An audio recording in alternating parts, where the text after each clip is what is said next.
So just moving on to part of the Alde heating system. As I say, there is a full demonstration and a video link by YouTube to the full workings of this system.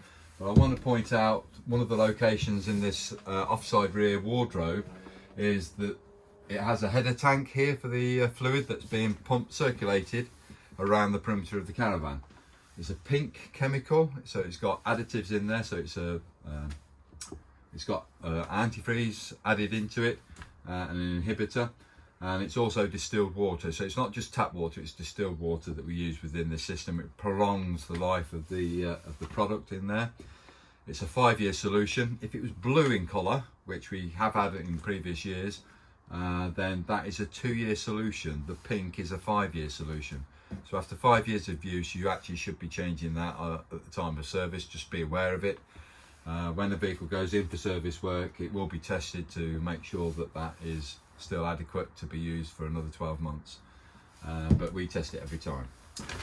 We also can change that fluid as and when you need to. When you come to top this chemical up, because it is a product that does evaporate, so do be aware you do need to have some chemical, get some of this pink antifreeze. Again, you can obtain that from caravan parks like ourselves, or the camp shop itself that you might find on site. It needs to be G13 compatible. G13 means it's suitable for aluminium use. Okay, so that's all that you need to be aware of. So if you're at Halfords buying the antifreeze, G13 is what it needs to be. If you're buying it from caravan shops such as ourselves, you'll find it will be the Alde owned product that we will supply you. Right, on the header tank, which is this tank here, it's got two levels. There's a minimum level and a high level. When we're talking on the minimum level, it needs to be cold fluid, so we don't want the boiler working as it is right now. It wants to be in a cold situation. And if that was the minimum line here, say, it wants to be a finger's width above that minimum level. So the fluid rests just at that level there, not at that level there. So what that allows is for expansion to take place when the boiler's in use. And that expansion will almost bring it to the maximum height. Don't fill it to the maximum height, because when it does then expand, it will overflow. And you might see that there's two pipes on here. You've only got one showing easily, which is the expansion pipe, allowing for the expansion to take place.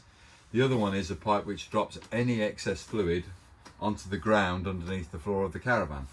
So if you do overfill it, you're just wasting product, basically, is what I'm saying. So just be aware, it does evaporate. Keep your eye on that. Make sure it doesn't go beyond the minimum level, so it doesn't drop below that minimum level, and just top it up periodically through the removal of this little cap here.